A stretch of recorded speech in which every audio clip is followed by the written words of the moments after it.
Very much, Franja, for the kind introduction. Actually, I was not really prepared to talk in front of a physics and philosophy conference when I was invited. I was a little bit afraid in the first moment, but now I'm happy that I'm here, and I'm trying to elaborate a little bit on the engineer's point of view in a very similar field of what we have discussed in the last talk. Well, engineering, in English, there is a distinction between science and engineering, and in German we speak about Ingenieurwissenschaften, which would be engineering science. And clearly it is widely accepted that engineering is quite different from science. And these sentences are not from me, you can find them. Science tried to understand nature, I think that's clear, they want to understand nature. But engineers, they want to make things that do not exist in nature, like mobile phones, cars, engines. So they want to bring up something new. They are creating things. So, and once the engineer wants to do that, to make something which doesn't exist, he has to make an invention, and in particular he has to embody the invention in concrete terms so that people can use it. And what is it? It can be all kinds of different things. I'm an engineer myself who is doing things which are rather abstract, as you will see, which is quite different from people who build cars, for example. So that something can be a device, a gadget, a material, a method, a new solution to a problem, or an improvement on something which exists already. So, and it's important that engineers have to be concrete. So they have to be specific in what they do. They have to make a car which is, for example, less heavy than 10 tons, perhaps just 1 ton. And the mobile phone should run, not just run in principle, but it should run hopefully for at least a full day.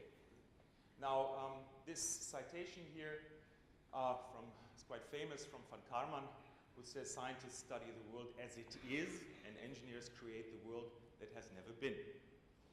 So, let's go a little bit back into history. I mean, humanity has developed in the beginning mostly through thoughts, then material things became more and more important. And of course, mining was also an early technology, which dates back perhaps even 5,000 years ago. It was done in China. In Europe also in antiquity, coal mining, but also mining of gold and other things was a very common endeavor. And well, in Roman times, mining was considered a death penalty. So people who were slaves or soldiers that were caught were considered coal miners because it was so dangerous and so tedious that it was a death penalty rather in a short period of time. So working in a coal mine was a very tedious act. You can see here some people, actually these are children who are hauling up coal from a coal mine. Children were used in England up until 170 years ago because they were so handy, they were small, they could haul up coal through very narrow gaps, and as you can imagine that this was a highly dangerous and tedious work. So one thing was, well, to dig the coal. The other thing was to sustain the people who were coal mining. And of course, people and also animals who were working in these mines, they had to breathe.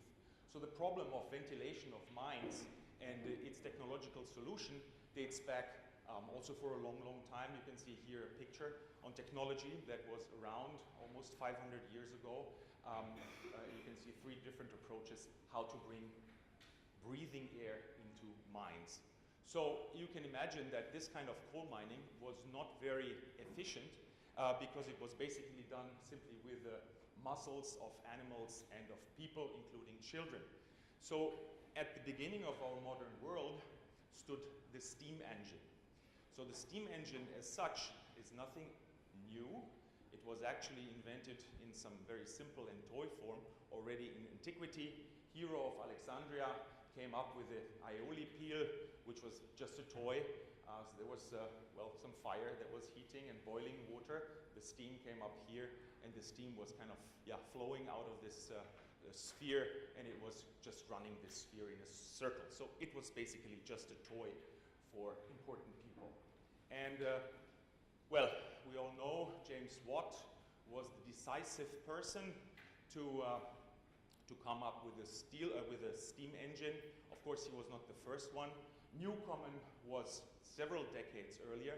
Newcomen was an ironmonger, so he was not even an engineer. He was just a man who was able to work with iron.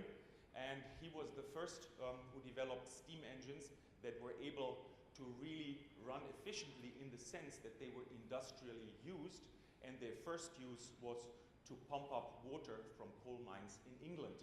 James Watt's contribution to that field was simply to optimize the steam engine such that it was much more efficient. It had a coefficient of performance which was not 1%, but which was something like 2 to 2.5%. And this boosted this technology so much. The coal was present, the fuel that was running the steam engine, so that this basically, the steam engine together with the coal mining, then steered the development of our modern civilized world. Well, steam engines were developed by ironmongers and mechanics. They didn't have too much with theory. They simply were very ingenious and inventious. They had good ideas, but no formal education. And then people came up like Sadi Carnot, who was engineer. He was at the Polytechnique, educated, son of an important general. He was a soldier himself. And he thought about how can he optimize steam engines. And he understood, well, actually in his book, he didn't use too many equations, but he wrote, in the fall of caloric, and caloric stands for heat, in the fall of caloric, motive power evidently increases with the difference of temperatures between the warm and the cold bodies. Now, what does that mean? We have a hot body, which would be basically the firing of the engine, and we have a cold body where we discharge the heat that we cannot use in the engine. That's this body here. So basically, this is typically the ambient.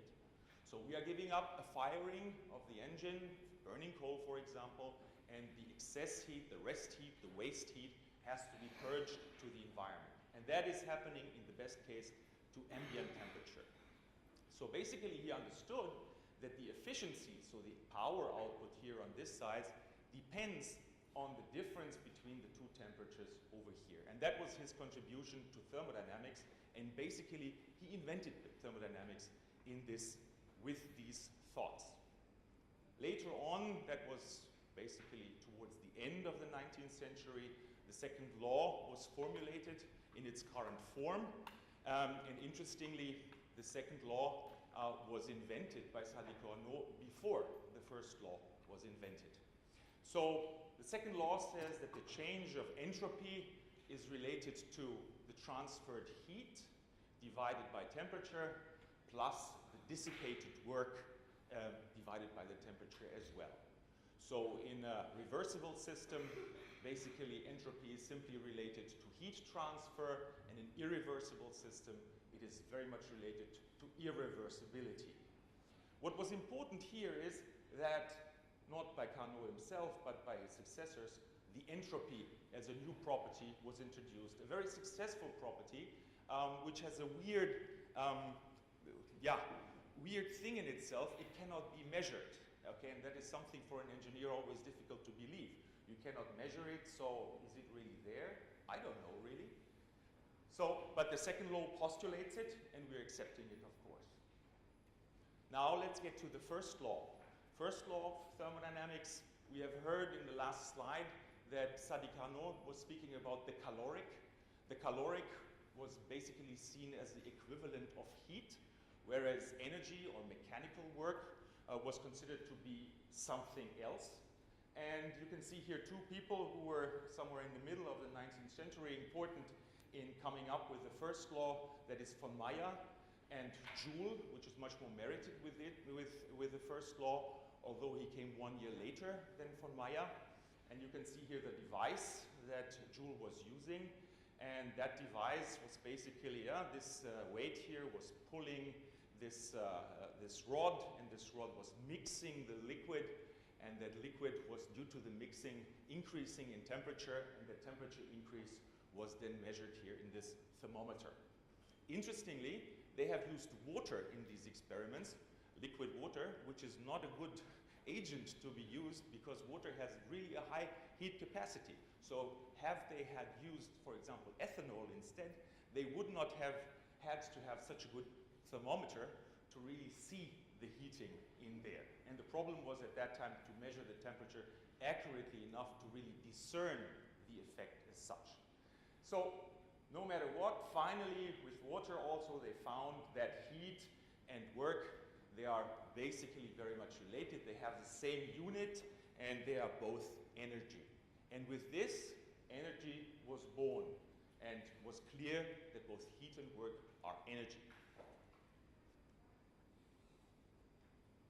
Now, that was all long ago. What can we say about thermodynamics today? It is a mature topic.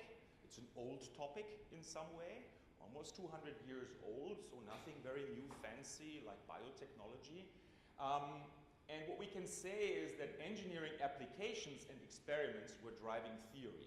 We heard something about Einstein, whom we all like, and I think in this case it's totally clear. First and second law were driven by experiments and by engineers and technicians. So classical phenomenological thermodynamics has matured at around 1900, perhaps shortly before Boltzmann. Now, what does that mean, that classical thermodynamics has matured? It means that the formal relationships between the thermodynamic properties are totally clear. They have been fully understood. There are many different properties, not only energy and entropy, but also isobaric heat capacity, isochoric heat capacity, enthalpy, and so on and so forth. You will see a few in the coming slides. So we have now the laws, and actually there are just two laws. Okay, there's also the zeroth law of thermodynamics, which says something about temperatures, but this is simply a formal thing, which is not so useful in technical applications. So we have two laws. They are there for more than almost 150 years and fully understood since say 130 years. So what do we do as a thermodynamicists worldwide? And the point is that we need the properties of substances. And these properties of substances, they are not known through these laws. And they have to be measured. They have to be measured. We have to do experiments. That's the only way to get to these properties. And in fact, they are measured. The campaign of measuring them is still ongoing for more than 150 years. And you can see here, for example, that conference, I was happy to attend it. It was 2 weeks ago. It has started in Denver, in Boulder, Colorado. It's the 19th Symposium on Thermophysical Properties, where a really large group of people is convening every 3 years to discuss the measurement and description of thermodynamic properties. There are, of course, also journals who are publishing that kind of data, like, for example, the Journal of Chemical and Engineering Data. So this is classical thermodynamics. It's quite mature, except for the properties of matter. Now comes Boltzmann. Boltzmann, who came, we saw this equation already in the last presentation. It's a major breakthrough. He was able to define the entropy, to finally say what is the entropy. And he came up with that really cryptic and very short equation that you can see here. And what you see in this equation is Boltzmann's constant. So basically he just put his name on it. And then there is a logarithm of z. Okay, there's a logarithm of z. What is this? Okay. And z is basically just the number of microstates that a fluid can build up. So basically we could think, for example, we are now sitting like this in this room. Everybody has this position. But why don't you, for example, move just a little bit left? Then will be another configuration that we have. And if we try out all combinations that are possible in this room, then we would have Z. And if you translate that on the dynamics and also on the configurations in the fluid, then it would basically be just the number of complexions, of molecular complexions that the fluid can have. So this was really a major breakthrough in opening up statistical mechanics. And he was, by the way, a physicist. Now, other physicists have been thinking about that. We are all fans of Einstein. We saw Einstein a lot. That's why I want to give you some Einstein too. That is, by the way, Einstein was also a thermodynamicist. He has written several publications, I have almost 10 or something, on thermodynamics. So this one is also Annalen der Physik, 1910. And you can see here Boltzmann's equation, yeah, general things about Boltzmann's principle, or Boltzmann's concept. And first, what falls into the eye is that he is not giving Boltzmann his constant. Yeah, he is not giving it. Yeah. Okay. Although on Boltzmann's grave, which was set up earlier, 1906, than this paper has been written, there is a K already. But Einstein didn't give him the K. Okay. So some of you may read German. I don't want to read that for you. Just the important point. He says, if you want to use Boltzmann's principle, then you need a complete theory, a complete molecular theory. And then he continues, by the way, he really writes great German. Then he continues and says, well, that's why it is questionable whether with the Boltzmann's principle alone, whether it has any sense. Does it have any sense? And then he says, from the phenomenological standpoint, it is useless. So he says, without a complete molecular theory, molecular mechanical theory, it is senseless and useless. And of course, at that time, a complete molecular mechanic theory was totally intractable. How could you do that with all those particles? And so he couldn't think, obviously, of some new development, which was coming up just a few decades later, and that is the invention of the computer. So here is the second person that you saw on the very first slide. That is Konrad Zuse. He was an engineer again, and he was the person who has built the first programmable, fully automatic digital computer in 1941, so during the Second World War. And with that, basically this complete molecular mechanic theory, at least for model systems, which can be quite realistic, as we have seen in the preceding presentation, became feasible. Now, I would like to show you some of this fully mechanical molecular theories, or what you can see here is a gas, is a carbon dioxide gas based on some force field at some gas hot state point. And what you can see here, that the particles are assumed as mechanical objects that are interacting obviously with each other. They are not spherical, but they have an elongation, they have a shape. Actually, they're also quadrupolar, which is underlying to the simulation. And this molecular dynamics simulation is an equation-based approach, because what we do here is we solve Newton's equations of motion in a numerical sense, stepwise over time. An alternative way of looking at molecular mechanics or molecular configurations is the Monte Carlo method, which you can see on the right-hand side. That's the same fluid, the same state point, and we are sampling the molecular interaction with Monte Carlo simulation with the help of random numbers. That's why it's called Monte Carlo. Randomness in Monte Carlo, where you're betting your money. And so random numbers are governing this kind of simulation. We are looking for configurations with random numbers. And these two molecular simulation methods are fully consistent with each other. They do exactly the same. This one equation-based and this one based on random numbers, but they lead to exactly the same properties. And now is the question, why is that so? And is that really true? And for that, I have a small experiment for you. You should please try to look at both simulations at the same time. And you should just try to focus a point behind that, okay? And while you do that, open and close your eyes very rapidly. You do just this, open and close your eyes, and try to focus on a point behind it, okay? Just look at it, look behind it, and just open and close your eyes as fast as you can. I tried that really often, and what I typically see is that I cannot see a difference between them anymore, because what you do with that, you basically cut out the dynamics out of this, and you simply see that both simulation methods simply do the same. They are finding representative configurations of the fluid. Now, what is computer simulation? That point came up in the last discussion.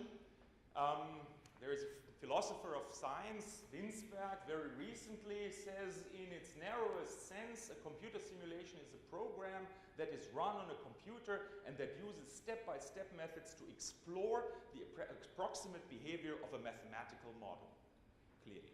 That's a narrow sense. So we have an algorithm that tries to approximate a solution in a step-by-step method. Both Monte Carlo and molecular dynamics do exactly that. More broadly, we can think of computer simulation as a comprehensive method for studying systems. In this broader sense of the term, it refers to an entire process. Yes. So, that process is given here. We have to choose a model first. In these simulations, for example, it is choosing which kind of simulation we want to do, Monte Carlo, molecular dynamics. Then, of course, the interaction model. We have to describe how do the molecules interact with each other. Force fields, as we know them. Next, we have to implement that model into code. So somebody has to do actually the coding, which is very much error-prone and which can be quite complex, which also includes things like verification. I will come to that in a minute. Once we have done that, and this can take years, once we have done that, then we can proceed to step 3. We can calculate stuff that we cannot solve analytically otherwise, okay? Anything, different things, as you will see in a moment. And third, we can study and visualize the data. We can do that on the basis of sheer numbers, which are printed out to some file, or we can do it in that way that you have seen before, by looking at what are these molecules doing. Well, I fully agree with colleague Lévy-Leblanc that molecular or computer simulation is definitely a third branch between simulation, theory and experiments. And compared to these, it has some features which point out its novelty. And that is, firstly, they are downward. Downward means that they rely on existing and accepted theories. Like, for example, Newton's equations of motion. Okay, they found the basis, and from that we say, okay, now let's do on that basis molecular dynamics. So they are downward. Next is they are motley, the weird word, it's an English word, means they are combining things from different areas. Like, for example, from quantum chemistry, like, for example, from the solution of partial differential equations. And third, computer simulations are autonomous. So this means once you start them, you trigger them, they do something. You don't know exactly what will come out. And you just wait for it, and then you collect the result, and then you find yourself interpreting that. So basically, we can also speak about in silico experiments. So experiments which are happening on the computer as long as the computers are built out of silicon. But that might change too in the near future. We are doing exactly that. We are, at my chair, we are developing 2 molecular simulation tools. One of them is MS2, has been published for the first time in 2011. There was a second version which was published last year. You will see a few simulation results based on this tool. And there is a second one, it's called LS1, Large Systems Mardin, which is also in a cooperation with several other chairs, and in particular with High Performance Computing Centers in Stuttgart.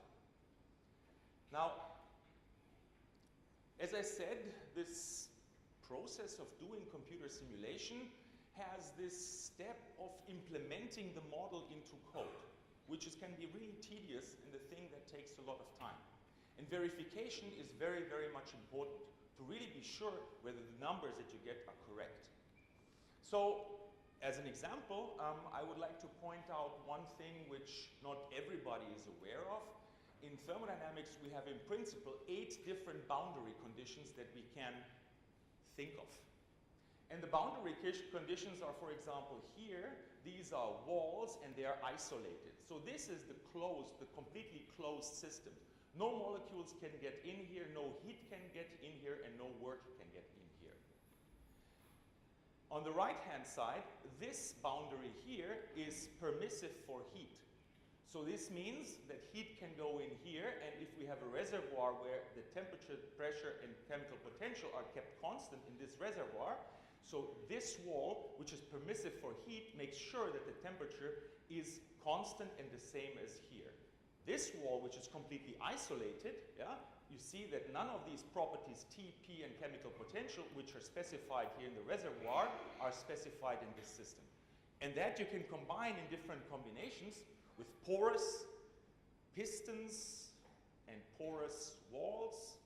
Then if you combine all these properties, you can come up with 8 possible natural boundary conditions which are feasible. Actually, they are feasible in computer simulation. In experiment, they are typically not feasible. Now, as an example, for some molecule, methyl fluoride, weird molecule used in computer production. Here you can see the results of MS2, molecular dynamics, Monte Carlo, one state point at 220 Kelvin with a density of 27 mole per liter, which is, yeah, a high density liquid state point at a pressure of 100 megapascals, so really a highly real fluid, non-idealities everywhere, and we can compute the pressure and we come up with that result, and we get out the potential energy. Then you can specify the pressure, 100 megapascal, and the temperature, and you calculate the density. And you can see that within the uncertainties, or almost within the uncertainties, they agree. And then you can go through all the 4 ensembles that are specified here. That's the closed ensembles with a closed constant number of particles. They are both identical with both different simulation techniques. Okay, verification. We also say in vino veritas. You don't see wine here. You see grappa or vodka. So this is alcohol and water. We have talked about hydrogen bonding. If we look at the red molecules are the water-oxygen atoms, and these are the hydrogen atoms. And yeah, that is the ethanol here. That is the oxygen. It's just painted in blue to better distinguish it from the water oxygen molecules. And that mixture that you see is a mixture at about 16 mole percent. 16 mole percent. So every 6th molecule is an ethanol molecule. 5 of 6 is water. And this 16 mole percent is directly related to 40 volume percent. So what you see here is basically a 40% grappa on the macroscopic level. So in the group of Franjo Sokolic, aqueous alcohol systems have been studied. We have done that as well. And I would like to show you some properties, some dynamic properties before I get to static properties later on. We are looking at the shear viscosity of mixtures. So shear viscosity of mixtures, first mixture is methanol plus water and ethanol plus water. And you can see the shear viscosity of the mixture as a function of composition. So on this side is pure water, on this side is pure methanol, and these are the compositions in between. And what we can see here is 2 different temperatures, 5 degrees C and 25 degrees C. So on the basis of force fields that we have developed, using quantum chemical data and some optimizations to vapor pressure, we were able to use water models and ethanol models, combine them in a strictly predictive fashion, and compute the shear viscosity. And you can see these bullet points, the solid data. These are our predictions, which are compared to experimental data. And what is interesting in these mixtures, in both of these mixtures, is that they behave highly non-ideal. An ideal behavior would be, okay, if this is pure water behavior, if this is pure ethanol behavior, the mixture should simply behave linearly. But we can see that these water-alcohol mixtures are highly non-ideal in the mixture, and that in particular in this composition range, which is interesting from the point of view that we can buy that alcohol in the shop, like for example vodka, there the shear viscosity is much, much higher than what we would expect from non-ideality. For the mixture of ethanol and water, this is even more extreme that you can see. These experimental data are basically, there is a 5-fold increase of shear viscosity. And the reason for that is hydrogen bonding, which is somehow hindered by the presence of a certain amount of ethanol, and that makes the fluid very sticky. And everybody can try that. Just take a bottle of Schlierowitz and put it into the ice freezer, and then the shear viscosity will get that high that you can really see that it is almost a little bit, almost like a very liquid honey in this sense. Now, let's get away from transport properties and let's get to static properties. So time-independent properties. Those properties over which classical phenomenological thermodynamics has been dealing with mostly. So our colleagues have been measuring thermodynamic data over the last 150 years, and now we can ask ourselves, and what did they achieve? How much data did they gather in the meantime?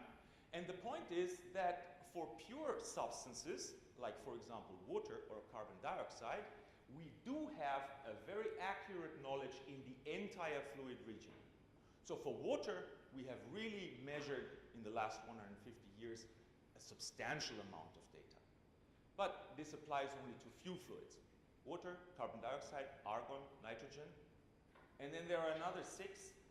Roughly 10 fluids are such that we can say that in the entire fluid region, we know its thermodynamic behavior from experiment. There are another 100 fluids where we have some satisfactory knowledge. These are, for example, fluids which are used for refrigeration, like ammonia, for example. But for the remainder of the compounds, and these are tens of thousands, okay, and not even starting with ionic liquids, we have a super spotty or even non-existing knowledge about their thermodynamic behavior. And if we think of what they have achieved in the last 150 years, we know that the experiments will not solve that problem. It's impossible. We need to do something else.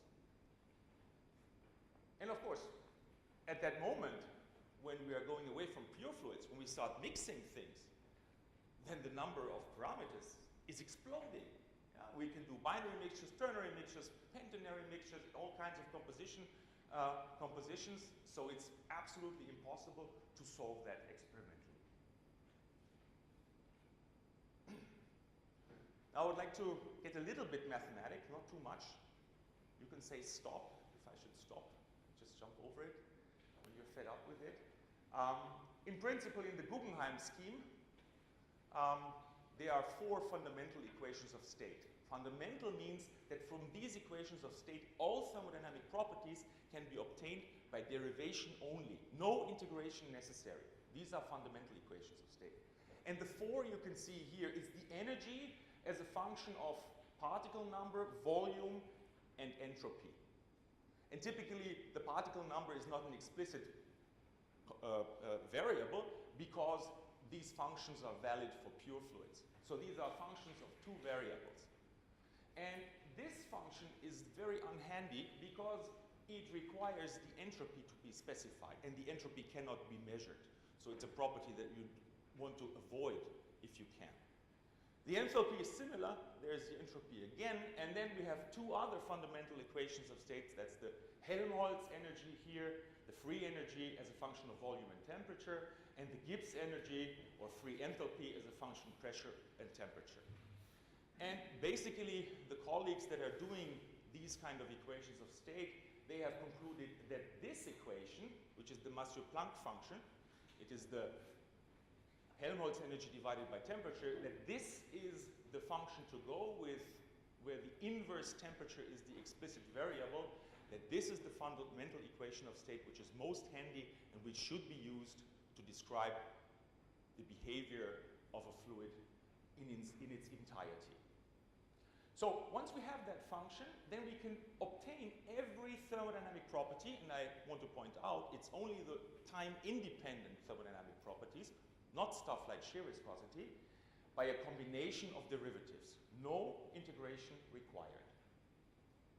So we just need to derive it. You see here a general derivative of that function. Okay, it's derived m times after the inverse temperature and n times after the density, and then to make it dimensionless, multiplied accordingly with inverse temperature and density. So this a mn means it's some mixed derivative of the Massieu-Planck potential. So free energy divided by temperature. Now let's look, how do these properties now come up in those properties which we know from the thermodynamic textbook. The internal energy is nothing else than A10, which means it's simply the derivative of the Helmholtz energy with respect to inverse temperature. The enthalpy is similar, is the first derivative after inverse temperature plus the first derivative after density. The pressure just after density, and so on. Isothermal compressibility, isobaric heat capacity, speed of sound, Joule-Thomson coefficient, all well-known properties from the thermodynamic textbook. They are all the result of derivatives of this Massieu-Planck function.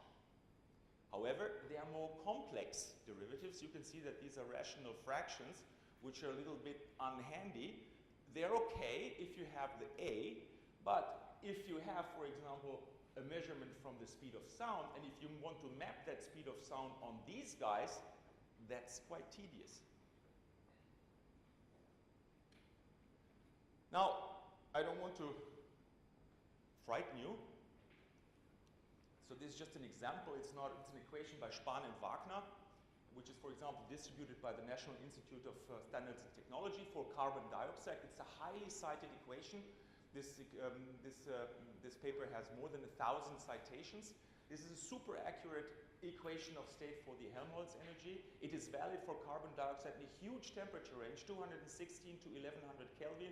It goes up to 800 megapascal, 8,000 bar.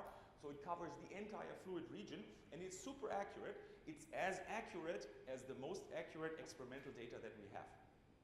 So in order to develop such an equation of state based on this phenomenological classical approach, there is no statistical mechanics inside. That is sheer fitting in here. You need a huge amount of experimental data. There are 5,013 experimental data points in order to fit 187 parameters. So this is simply phenomenological, nothing else. However, if you have an experiment, and if you want to, for example, find out what the volume in your experiment is, if you want to calibrate your volume, so you basically just add carbon dioxide into your device, you measure the pressure and the temperature, you use that equation, you know exactly what the volume will be inside.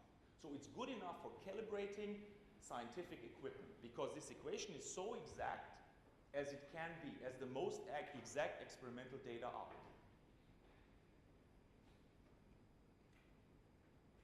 Now, let's get back to these derivatives of the free energy, or Massieu-Planck function. So this is the free energy up here. First temperature derivative, second temperature derivative, first derivative with respect to density, second temperature derivative, third temperature derivatives, fourth temperature derivatives. And that's where we come back to these higher moments. So this is the third moment here. And what is it? It would be the temperature derivative of the isochoric heat capacity. So, what about experiments? What can the experiments tell us about that? With experiments, we can not measure the energy. The energy as such, directly, we cannot measure. We can measure temperature, energy changes. And an energy change is nothing else, when it goes under constant volume conditions, it's the isochoric heat capacity. So we can measure that property. We can also measure the pressure, which is the density derivative of the free energy. So this property we can also measure directly. What more can we measure? We can measure the isobaric heat capacity and the speed of sound. And these are functions of these four guys. So somehow these two reappear.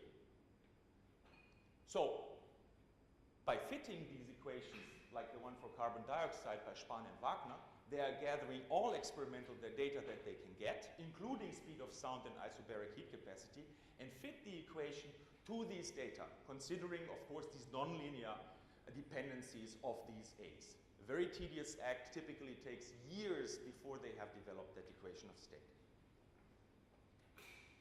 Now, in molecular modeling and simulation, let's call it statistical mechanics, we don't face these obstacles. We can, of course, measure the energy. We can, of course, also measure the Helmholtz energy. No problem. In simulation, there is simply direct access to this. And a good friend and colleague of mine, Rolf Lustig, has developed a scheme which basically allows to sample the entire triangle of derivatives up to arbitrary order from a single simulation. And that we have introduced into our molecular simulation code MS2, and that is those properties that you can see here, those 9 properties which are underlined have been implemented. So what do? We carry out one simulation, for example, in the canonical ensemble, and sample at the same time, fully independently, all these 9 properties. And so this means we are using that measurement to measure the entire thermodynamics up to that order. Let's take a look at a real compound. Hydrogen sulfide. Hydrogen sulfide, you know from rotten eggs, that's the bad smell. That stuff is a really dangerous compound. In very small amounts, it's lethal. Yeah? Not that small amounts that we have when we open a rotten egg, but it's a really highly dangerous compound. You don't want to have it in your lab. So that means that it is very much suitable for such theoretical considerations. And here you see a force field from a Hungarian group from Veszprém. And similarly, like water, it is described by a single Lennard-Jones site, plus, in this case, 4 point charges, which are distributed like this. And this force field has been optimized to vapor-liquid equilibrium properties, which is kind of standard, and the structure has been taken over from quantum mechanics. I don't want to ponder that topic because molecular modeling and simulation is a large topic that deserves much more time. So let's take a look at how does this fluid behave in the remainder of the fluid region. So what you can see here is a temperature over density. This line here is the saturation curve, the binodal. This is the saturated liquid line. Here's the critical point, and this is the saturated vapor line. And these points that you see here, these 50 state points, at different isopores, are basically exploring the entire relevant fluid range. So we have carried out 50 simulations, and we have sampled, in this case, 8 derivatives, which is an equivalent of 400 measurements. And a point takes, on a machine with 4 cores in our MS2 program, something like 10 hours or say 20 hours. We don't need to interact with the program, we just do it automatically. And on a cluster, we can get that data basically within 1 day. Experimentally, impossible. For hydrogen sulfide, we have an equation of state. It is considered as one of the fluids with satisfactory knowledge about this thermodynamic behavior, which means that there is an equation by NIST and the German group, Lemon and Spahn, which was published almost like 10 years ago, and it is represented here by these lines that you can see here in different colors, and we compare it to the data that we have received from this single day on the cluster on the basis of this force field. And we are looking here at the internal energy, something like the pressure, the isochoric heat capacity, thermal pressure coefficient, and so on. And we can see that the agreement is really good. So now we went a step further, and we're exploiting that power of force field together with that methodology to extract as much thermodynamic data from a given simulation run, so that we construct equations of state for fluids for which we have very few experimental data. And one example for that is ethylene oxide. These are 2 methylene groups with 1 oxygen atom bonded in between. This molecule is an intermediate molecule that is used, for example, as anti-freezing agents, to produce anti-freezing agents. So it's a highly valuable fluid that is, for example, produced in large quantities by BASF, for example. So industrially important, produced for dozens of millions of tons worldwide. And at the same time, it has properties like being highly flammable, reactive, explosive at elevated temperatures, toxic, carcinogenic, and mutagenic. So stuff that you really don't want to have in your lab. And what we did now is we used a force field that we developed earlier. It's a 3-center Lennard-Jones fluid with a dipole moment pointing in that direction, that we have sampled in the entire fluid region, combined it with the very scarce experimental data that we have for this fluid, and developed a fundamental equation of state based on a hybrid data set, which means a combination of simulation data and experimental data. So we ask ourselves, molecular simulation is something which is done now for 60 years, and it's still not in industry. Yeah, it's something academic mostly. In biotechnology that is different. There we can find it in industry, but in the chemical industry it's kind of rather rare as of now. So we're trying to ponder the qualities of this approach. And the question is, how can we get molecular simulation as a mainstream engineering tool? And the main advantages are they are much cheaper than experiments, much, much cheaper. And they're also much, much faster than experiments. And experiments have been quite slow in the last 150 years. They're applicable under all conditions, so I don't care whether the temperature is high or low, or the pressure is high or low. That's just fine. The problems are, and that is the first and most important problem, they are dependent on the quality of the interaction models.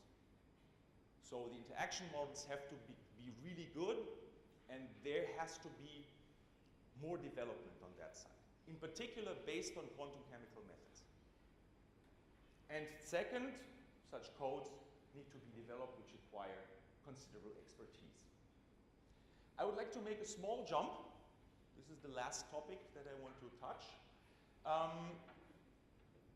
We have heard that in the past our colleagues had to carry out simulations with something like 100 or 200 particles. Often enough, that's enough. We are using typically 1,000 or 5,000 particles. And, but the computers are really developing well and getting larger, and this means that we also should explore the other side where we really go for large simulations. And I want to give a few examples. I showed you that paper with that program LS1 Mardin that we have developed together with friends from our high-performance computing center, and actually they also have access to that type of machine that you can see here, SuperMUC in Munich. It's a sandy bridge cluster. You can see the dimensions here. That's 21 meters times 26 meters. It has 146,000 cores. It's a really large machine, which was actually a few months ago doubled. Okay, it's double as large as what you can see here. And we wanted to develop our simulation code such that it really scales. And really scales means that we are using the entire machine. And so we were able to load 4.1 times 10 to the power of 12 molecules into the memory of it and run 50 time steps. That's enough, yeah? Because we just wanted to see scalability. And it was, of course, just simple Lennard-Jonesian. So this was simply an informatics gimmick, if you like. Because the important thing was that we achieved with a program that is running on the entire machine 9.8% of the peak performance, and the code was running on the entire machine. With a scalability where we achieved a speed up of 133,000 of the theoretically possible 146,000. So, simulations are getting better. We are riding on a wave of the furthermore exponentially growing power of the computers. No experimenter can say that his tools are getting exponentially better every day, but we can. And that is a very strong driving force for our field. I don't know whether I have some time. I would like to show you perhaps a few movies, not too long, before I get to the summary.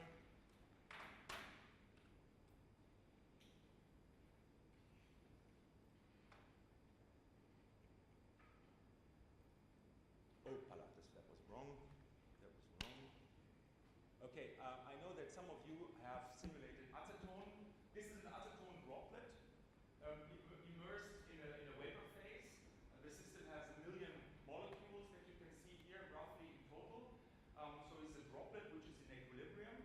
And yeah, you can see the molecules. It's 4 center Lennard-Jones with a dipole and a quadrupole. So electrostatic is adequately described in here. And with this kind of simulation, of course, we can look at the structure of that fluid. We can also see how the molecules are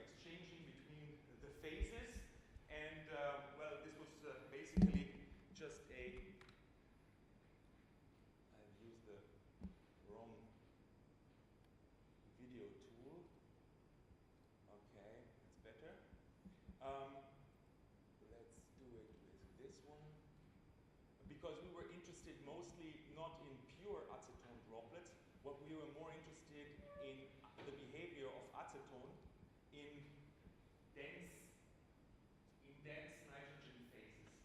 So what you can see here is a system, it's an elongated simulation volume. I cannot see, I think it's something like 4 million particles in here. And this is a liquid slab, that's liquid acetone, which is surrounded by nitrogen. Of course, periodic boundary conditions in all directions. So this liquid slab is quasi-infinite, and the gas is also quasi-infinite as a slab. And the pressure in here is something like 200 bars or 300 bars. So really high pressure, and that's why this gas looks so dense. You will see that when we get closer to it. So you will see now that simulation in 3 times the same thing. Here you see the molecules depicted in their actual size. So that means their Lennard-Jones sigma parameter. And you can see here how these initially pure phases are starting to mix. So you can see here the nitrogen molecules going inside.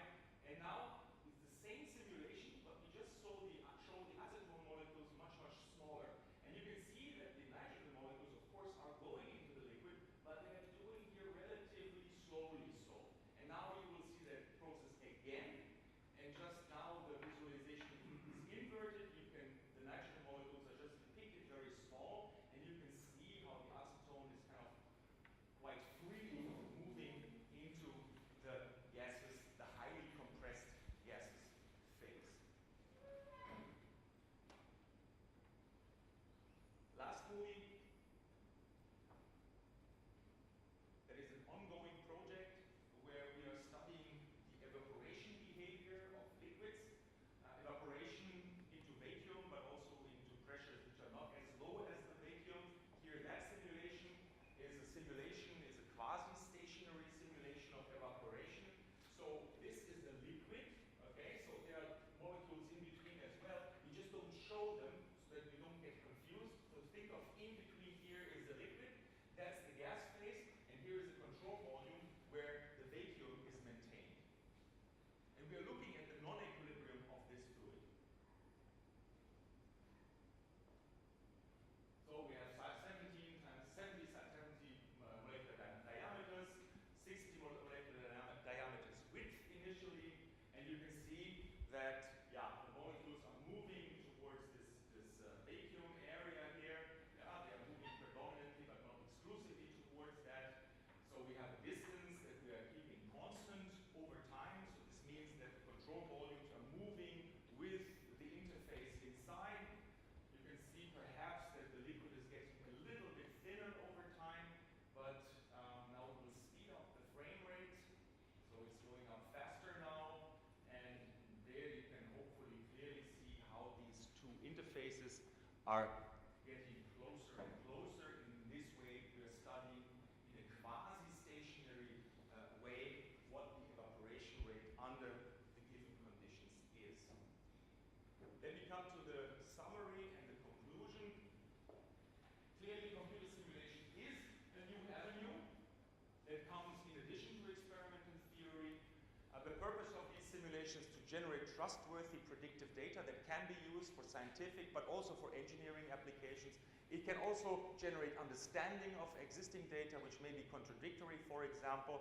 And we have to clearly point out that our colleagues in the experimental lab, thermodynamics lab, have managed to measure only a tiny fraction of the necessary thermodynamic data, and computer simulation together with the further on exponential growth of computing power will help to alleviate that problem. Thank you very much for your attention.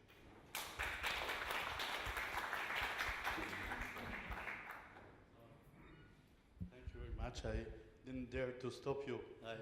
It was very fascinating. So, Aurélien has a question.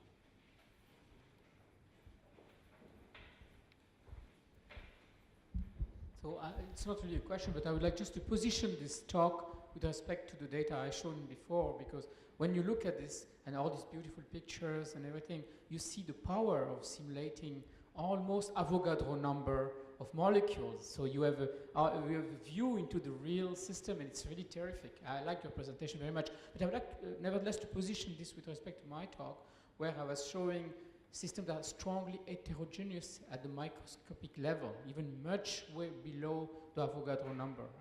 And most of the systems shown here belong to the category of simple liquids, where fluctuations are very small and there's almost no micro-heterogeneity, except for this ethanol system that you showed.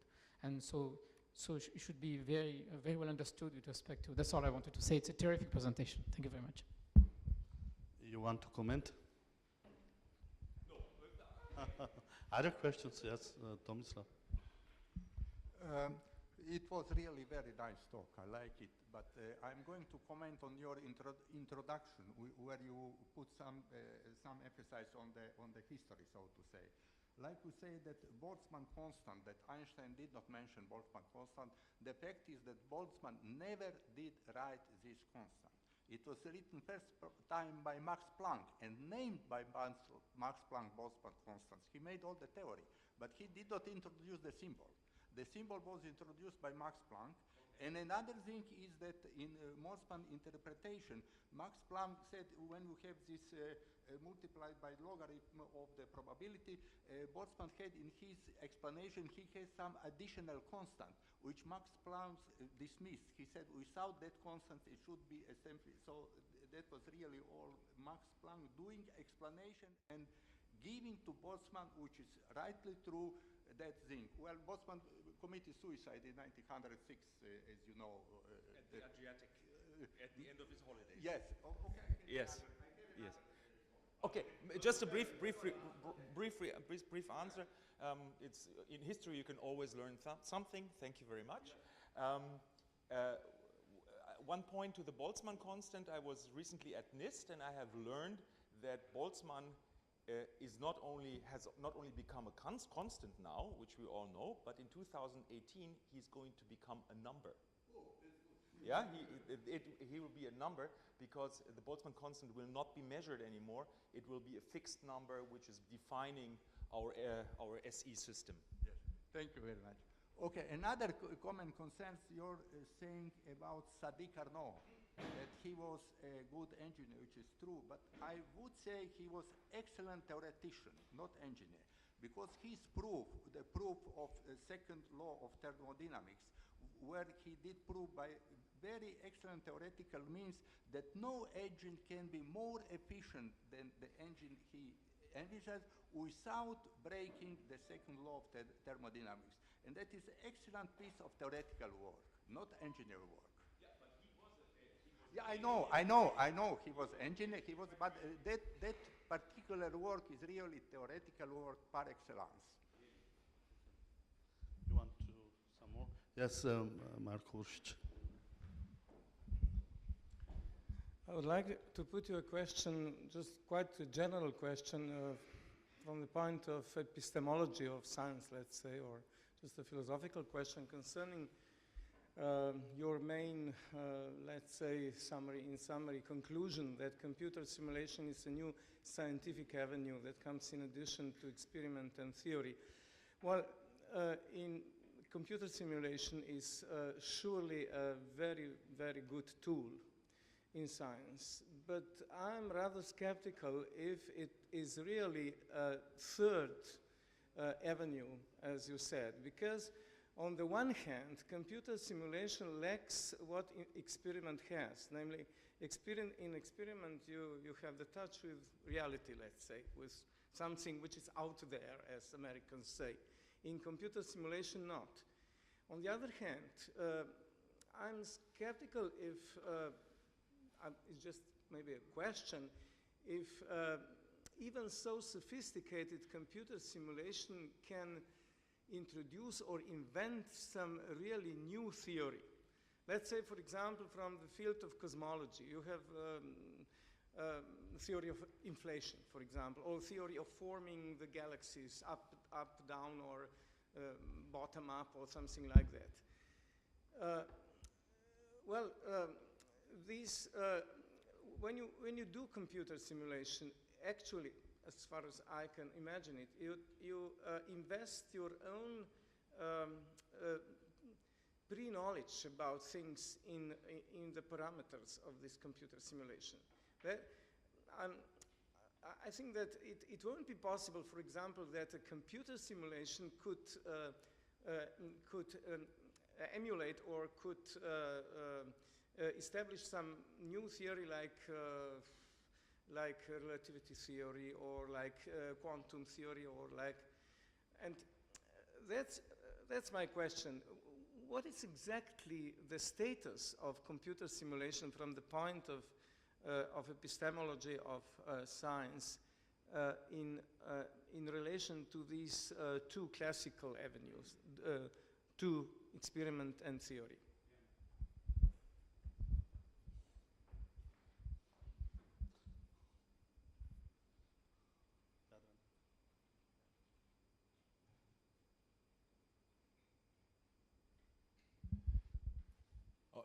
Basically, I'm a computer simulation guy since I'm almost like in my 5th semester I started that. I'm basically doing that all the time, and I never really thought about that too much. I was simply doing that, and that's why in preparation to this meeting here, I've been looking out a little bit in the literature. What do philosophers of science say about that? And the most convincing argument is exactly this. Was in the right-hand corner.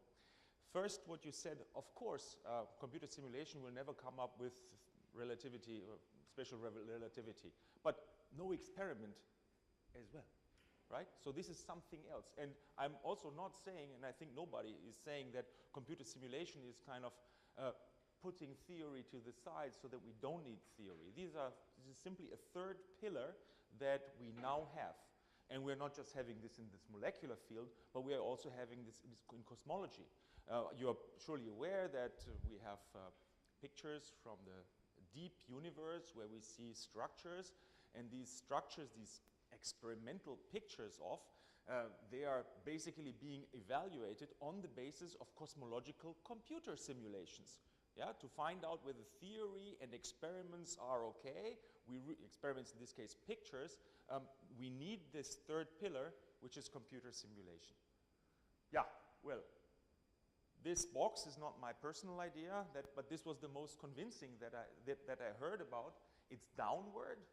So taking accepted theory, like for example, the classical equations of motion, and that even in a case where we know that quantum effects may play a role.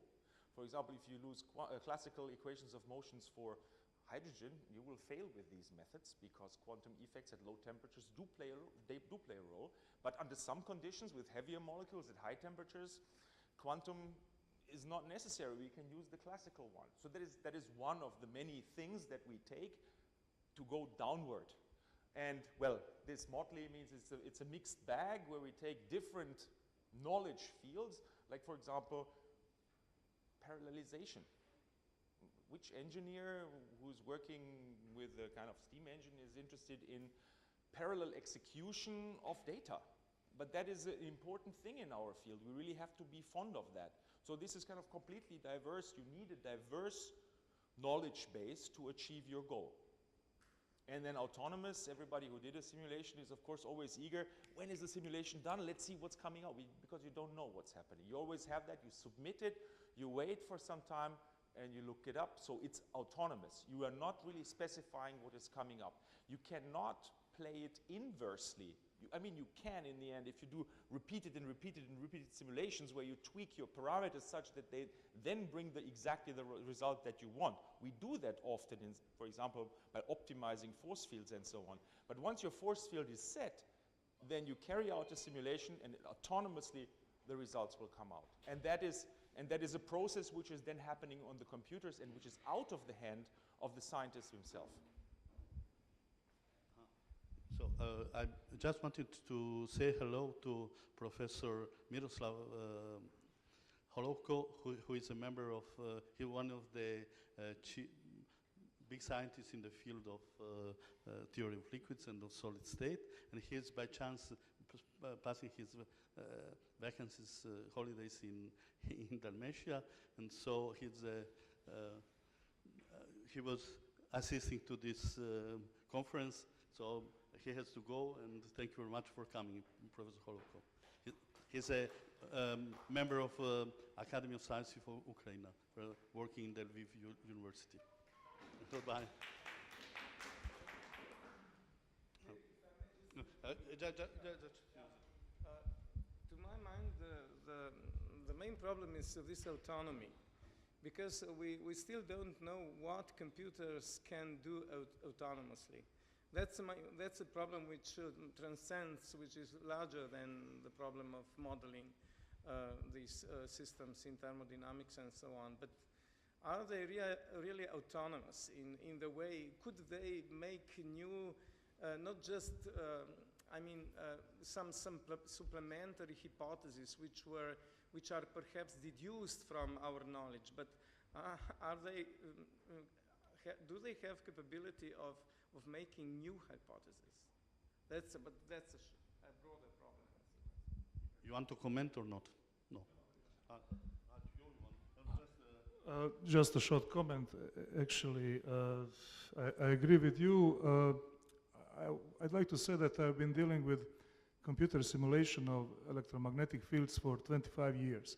But we used to call it numerical modeling. So what is important to say, maybe, which was not stressed out here, that when we do a numerical model, actually we express the world of the continuum from the mathematical equations, from differential equations, to the world of discrete. And through this process, yes, but you have your partial differential equation. So how do you solve it, actually? You transform it into matrix equation and solve it. Yeah. So partial differential equation is a continuous system. You replace the continuous system with an infinite number of freedom with something which is finite, and there is a lot of possible problems through this path. I will just end with one statement of Roger Harrington, who is practically the father of numerical modeling in electromagnetics. He said in 1967, before the computer age, the analytical effort was used to reduce the computational burden. From now on, the computational effort will be used to reduce the analytical effort. So we have to be sort of aware with numerical modeling. Thank you. I will give the first student who want to ask some questions. Actually, I'd just like to clarify that the question if a computer can infer physical law is not actually a question of modeling, it's a question of artificial intelligence. And there has been some work on the problem. I've heard a few years ago of some early success where a simple program managed to infer the law of conservation of energy based on some experimental data about pendulums. So there is work on that field, but I don't know how far they've got. Just something I wanted to mention. I thought it would be interesting. Thank you. Shik, you wanted to ask something? Well, I see a big role for computer simulation in social sciences, because these are just kind of science in which you usually don't have any experiments. For example, in economy, you have these various theories which use aggregate parameters, economical aggregate parameters, and then propose some theory of what will happen if these parameters are changing in this way. And there is really no experiment, because you cannot fix these parameters in the outer world, which is just our society. So there is no experiment at all. So the only way that you can test these theories is just to tell them, well, what will your theory say about a much simpler situation which is given in this computer simulation? And then you just ask, I've always wanted to ask the economist, well, what will your theory predict in this much, much simpler situation, which is this computer simulation? If you can predict this complicated social life, then you definitely can predict. I'm sure that they can predict anything. So it could be the test for these social science theories, So, and some people are doing that, of course, in artificial life, in artificial society. I think that the big role could be for computer simulations in these areas which there is not experiments at all. Walter, it's Lukan you wanted to ask. Thank you. Would you agree with the opinion that we can view computer simulation as a bridging third pillar between experiments and theory? And maybe, I was thinking maybe their status of autonomy could be in connection with the skill of data handling. Because when I saw what you did with this unified picture, the first thing I thought of was information compression for computer codes, right?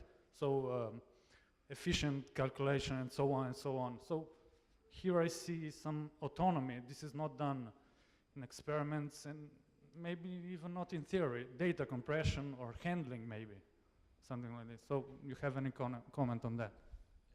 So 2 points. Yes, we can, with that approach, press on a button. When we have a force field, we can press on the button and tomorrow we will have an equation of state, which is considered by those who are doing classical phenomenological thermodynamics, is considered as theory, that equation of state. We can do that, and it's completely automatic, including the fitting. Okay, so this is autonomous, and basically it spits then out a parameter file which you can directly plug into the thermodynamics tool of NIST. Okay, that is autonomous. Yes, fully agree. The question with can it supplant experiments, or how is it in between experiments and theory?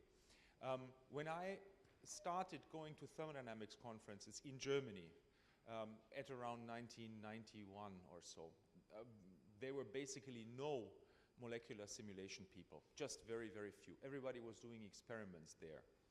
And also some theory equations of state, but there were hardly any simulations. Of course, the programs were so bad, the computers were so bad in particular, that we could all simulate argon and something, and that was not interesting at all.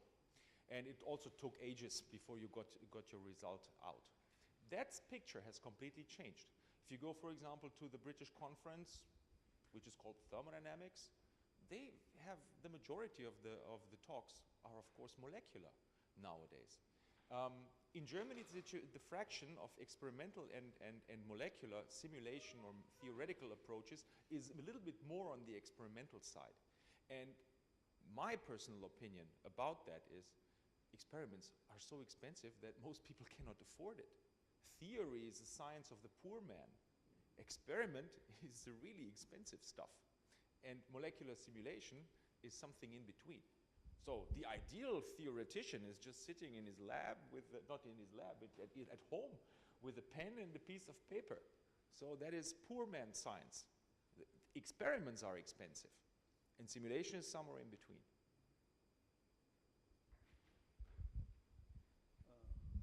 Some other questions? Yes, Walter? Yes, I just thoroughly enjoyed your talk. I learned just lots of new stuff that I wasn't aware of. I have 2 questions for you. First is you referred to the equivalence between modeling the molecular interaction from Newtonian mechanics or Monte Carlo methods. How sensitive? I imagine that the Newtonian dynamics is a family of functions, so that's what identifies your equivalence. So how sensitive is this equivalence to variation of the dynamics? Okay, if I have a rookie in front, we have a tool that can do both. If I have a rookie in front of me, I will tell him, hey, do Monte Carlo, because there are less bugs or wrong parameters that he can plug into. For example, you have to specify the time step, which you can misspecify. If you have a too large time step, you're not solving the Newton's equation of motion correctly, and then you get kind of weird data out. Or if you do NPT simulation, you want to work at specified pressure, then you may, for example, use some barostat which is associated with a mass. And this mass, for example, is changing orders of magnitude depending on the density and the compressibility in particular of the fluid. So you can again misparameterize your simulations. So Monte Carlo is safer. Physicists, some theoretical physicists, at least those with whom I was talking, they say, why? Because I was originally a molecular dynamics guy and not a Monte Carlo guy. So they told me, why do you do molecular dynamics? That's stupid. You are looking at the momentum part of phase space. The momentum part of phase space is completely irrelevant for your static properties. Why are you doing that? You don't need that. Half of this phase space. It's kind of needless. The answer to that is molecular dynamics scales much better on parallel computers. Yeah, so you're faster. So that's a trade-off. You have to think what, depends on what application you have and who is applying. Some other questions? Yes. If I understood you correctly, you said that that NIST had not accepted the Spahn and Wagner carbon dioxide. It has. Okay. Okay, I misunderstood. All right. That's my question is why? What was the problem? Okay, but I misunderstood. All right. Yeah.